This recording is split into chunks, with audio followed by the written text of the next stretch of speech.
The Amazing Digital Circus is not a kid's show, and yet I still watch it with my 7-year-old son. Why would a responsible parent allow something like that? To answer, let's start at the beginning.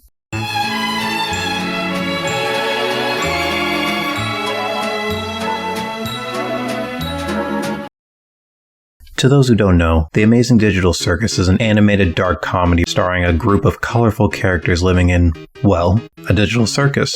They are tasked each day to go on adventures created by their ringmaster, and each episode centers around its own adventure and how the characters interact within the world around them. Notice how I called this show a dark comedy. That's because despite its colorful and wacky world and characters, the premise of this show itself is dark. There are a lot of heavy themes throughout the show. Identity, purpose, existentialism, hopelessness, and even the idea of eternity. The characters in the show are not in the digital circus to have fun. Quite the opposite. They're trapped indefinitely, with no clear hope of escaping. Even death, something that is inevitable in the real world, does not exist, therefore their existence is eternal.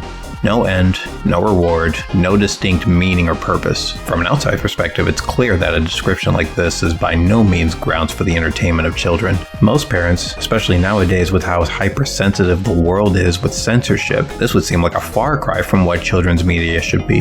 And yet, the digital circus is considered to be one of, if not the most popular and even influential shows for literally all ages. Don't believe me? I fly to the moon. I shrink. When the pilot episode for The Amazing Digital Circus dropped on YouTube October 13th, 2023, it exploded in popularity. Glitch Productions already had a reputation for creating independent animated projects that garnered massive audiences, but this one was different. The mixture of its colorful and expressive style and near insane subject matter grabbed attention of over 400 million people and counting to this day. It was clear that this one pilot made waves beyond even Glitch's expectations, so much so that I had to check it out for myself to see what the hype was about. Long story short, I understood immediately why it was popular, and even I was hooked. I was happy that an independent project like this was getting more attention than anything Hollywood or corporate media could ever dream of. A perfect indicator of its popularity, even among children, is to look at YouTube Kids. As a father, I know how YouTube can be with kids content, and by that I mean they don't give a shit. They will allow any kind of brain-rotting, mind-numbing, manipulatively attention-grabbing content on their platform as long as it's within policy, because in their eyes, as long as it keeps the child's developing brain's attention, that would mean more views, which means more. Yeah, boy. I bring YouTube Kids up in this video for one main reason. Like normal YouTube, channels will do anything for views as long as they are within policy. That means if you take something super popular, in this case the digital circus, and you incorporate that superficially into anything and everything that is uploaded, then by definition you are guaranteed to get tons of eyeballs on your video. And this tactic was used tenfold, to the point where a lot of kids who didn't even know what the digital circus was already knew how visually recognizable the characters were. Now, YouTube Kids was just a sliver of why this show blew up as much as it did. But to go back to the reason for this video, it is because of YouTube Kids that my son knew who the characters were, even without seeing a single second of the original show itself. Zubul, why does all you do is complaining? I don't remember the details of how it happened, but I remember one day my son pointed out the characters from the digital circus somewhere, and he said, "I've seen them before a lot in my videos." Of course he didn't know who they were or why they were in his algorithm. Me and his mother are very attentive of what he watches, and we don't like him having full access to OG YouTube, or even most of the slop channels on YouTube Kids outside of our supervision. That time, only a few episodes of the digital circus have aired on YouTube, and somewhere in my brain I had this idea. I told him, "You know these characters are from an actual show, right?" He didn't know what I was talking about, and eventually I decided, I'll show you. Being very particular of what to show him, I believe it was episode 5 that I watched with him. Because of all the episodes, it was the most fun and least heavy out of all the others that have aired so far. Now, was I hesitant to show him the show? Of course. Like I said in the beginning, this is not a kid's show. But what I did notice is the second I showed him the episode, he was hooked. Afterwards, he wanted to watch all the episodes. There was even a point where, though hesitant as I was, he even asked me to show him episode 3, the Halloween episode, which is known by fans for being way scarier than most have expected it to be. I know how sensitive he was to scary stuff, so I told him, "Are you sure? It's a little scary," but he insisted, saying that he could handle it. He was determined, so I told him, "Okay, but if it's too much for you, let me know and I'll turn it off." Long story short, we didn't turn it off. He watched the whole episode front to back. I asked him afterwards how he felt. He said, "It was a little scary, but not that scary."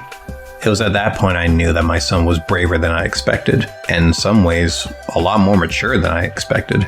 Even when episodes 6, 7, and 8 came out, we would watch them together.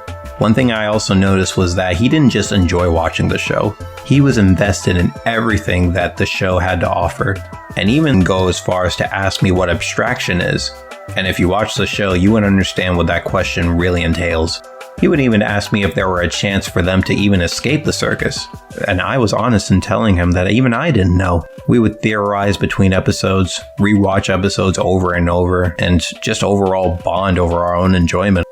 I knew deep down, just from observing his passion, that he really, really loved this show, more than other cartoons that I've shown him. And I was grateful that I was able to show something like this to him. Which brings us to May of this year, when they dropped the trailer for episode 9, the final episode.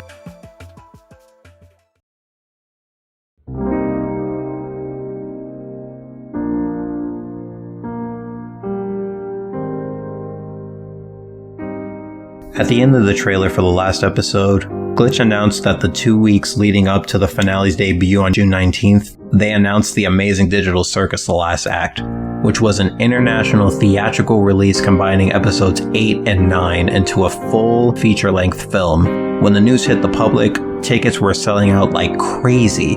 Kids, parents, teenagers, adults, everyone who knew and loved the show were dying to see it. So much to the point where Glitch had to work with Fathom Entertainment to get into more theaters just to keep up with demand. That was when it hit me. I had a golden opportunity to make a core memory that me and my son will remember for years to come. I showed him the trailer, and I told him that we were going to watch this opening weekend together. Saying that he was excited was an understatement. He went through the roof. Every day he would ask me, "Is the movie out yet? Is it?" And I would tell him in due time, we only had to wait just a little bit longer. He was the only one who felt excited. I was just as excited as he was. Coming from someone who just watched it on my own to now having a genuine shared connection with it along with my son, it was something beyond special. Fast forward to Thursday, June 4th, opening day. Now for background, around this time, a lot was going on personally, but I bring this up because two things were also on my mind. Not only was I excited to see the movie with my son the next day, I was also hesitant.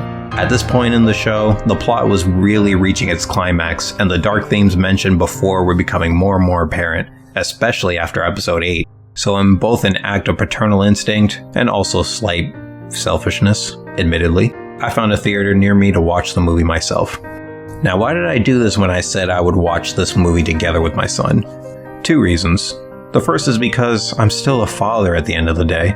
I had a feeling this finale would be much more intense compared to the past episodes, and I was afraid that if I brought him to a movie without knowing what he was getting into, it could have had the potential to scar him at a very innocent time of his life. I would not be able to forgive myself if I brought that onto him.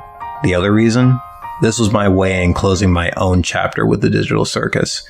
I meant in the beginning that this show was something special, and as someone who lives and breathes art and wants independent creators to surpass corporate media at all costs, I felt it was fitting. I went to a slightly less crowded theater because I knew damn well a lot of people were going to see it. I knew more people were going to watch it over the weekend, but that wasn't going to stop people from watching it opening day. So I went in, watched it, laughed, cried, and left in shock at what I just witnessed. As I walked out, I was even more excited to watch it again with my son the next day. I was honest with him about seeing it first because it was my job as a father to make sure it wasn't too much for him to handle. And though he was disappointed, that did not deter him from his excitement of watching it together. When we arrived at the theater, it was packed. We were surrounded by kids, families, teenagers, adults alike, some dressed up in outfits based on the characters from the show. You could feel the palpable excitement in the air. It was a very fun night. We even met and chatted with a lot of the ones who were there, and my son, being the more social one, was ecstatic. When the movie started, we were all silent. My son was right next to me with so much anticipation in his eyes that it put a massive smile on my face. He had no idea what he was about to get into. Laughter and tears were heard all throughout the theater, and when it was all over, everyone cheered, me and my son included. As we walked out, you could see everyone going crazy about how amazing that was. Let's just say it was a great way to send off this show for both me and him. Now back to the original point at hand. Why did I allow my 7-year-old son to watch a show that gives off a vibe of a children's cartoon, but is really deep down a mature dark comedy? The themes of the Digital Circus center a lot around things that you would not expect a lot of children to understand. Shoot, even adults would falter at the idea. When you're put into a reality where you are trapped, feeling that everything is meaningless, and you feel like that there is no point to it all, it is very, very easy to feel like there is no hope and that you are all alone. However, despite all that, this show also does something else. It challenges those themes front and center. It challenges them with its plot, its characters, their interactions, their situations, their motives, their ideas, and even their own personal traumas. And yes, it can get pretty dark, but I challenge that too. Same as the show. My son is not like every other child out there. However, me bringing up the fact that he is 7 years old, which is the first year of adolescence, means that he is at the point in his life where he starts to think critically not just of himself, but of the world around him. Children at this age start to see the world not just from their eyes, but from the eyes of others. They also start to see how they interact with the world and what that means, both for the better and for worse. You don't need to be an adult to understand the themes of this show. The plot and themes are very simple that even a child can understand. He definitely knew that just from watching the first few minutes of the pilot that the situation that this show is based around is not ideal. And because of that, he understood why every single character reacted in their own way and why each character had their own struggles to deal with. If there's one thing that I commend the Digital Circus for, it's its emotional maturity. There are a lot of cartoons and shows in general that may have some but little to no maturity in how they express them. They pump themselves up into feeling like they understand different themes and ideologies, but they're just window dressing to make them seem less crude, obnoxious, and yes, immature. A lot of media resorts to shocking subject matter only for the sheer intention of getting a rise out of the audience, rather than to actually give them something valuable to think over. Now compare that to the Digital Circus. Yes, it does have shocking moments, but that does not disregard how it weaves them into the narrative itself. In fact, a lot of things about the show, especially the humor, is hardly ever crude or immature. If anything, it's more genuine and silly in its delivery. And even when they do make a somewhat adult joke, it's very lighthearted or would just make sense within the context that people would just accept it, no matter how young or old you are. I assume that the creator of the Digital Circus understood that people at a young age would not understand every detail of the show, but they will definitely understand what the show is trying to tell them, and that is to lean onto the power of love and connection rather than isolation and hopelessness, something that is a lot easier said than done. I haven't really talked too much about the plot details, and it's not just to avoid spoilers. The plot itself, though great, is not the main reason why the show will be remembered. The show will be remembered because of how the characters and story beats are interwoven with the overall message. Now, I know there are a lot of people who will listen to this and will think that I'm being responsible for allowing my son to watch a show like this. And even if people have their own reasons as to why, I, as a father, still disagree. The Amazing Digital Circus, though technically not a kid's show, is a show that I feel like a lot of people, no matter how young or old, will appreciate. Shoot, it's already been proven these past couple of years, so many people are obsessed with this show, not just children. And that's even without discussing the internet fandom, which is a whole other conversation right there. To put things simply, I allowed my son to watch the Digital Circus because I saw the value of what this show was trying to express. Not just as an independent animated show, but as a piece of art of its own. It wasn't something that was made just for mindless engagement, like a lot of media nowadays, especially for young audiences. It's a work of love and passion made by a very talented showrunner and a very passionate production team. There's a reason why it would take months between the episodes. They really wanted to take their time because they knew how special this show was, not just to them, but to the people watching it. I want my son to remember this show fondly, and maybe as he grows up, he will be part of a generation where true art is not only accessible, but is also confident and genuine with its storytelling and messaging. That's why I allow my son to watch this show. And it's also why I have no regrets in sharing this experience with him at such a young age. I'm confident that I created a beautiful long-term memory that I know he will remember for a very long time. So yeah, that's the video. Thank you for watching. I appreciate you. And to close, if you're a parent or a guardian or an older figure who's afraid to share a show like this with someone at a young age, whether it be your child, niece, nephew, or so on, this isn't the type of show you should be afraid of. I don't believe that at all. I think this show would create something beautiful between you and your child. And don't just take my word for it. There are millions of people who would agree with me too.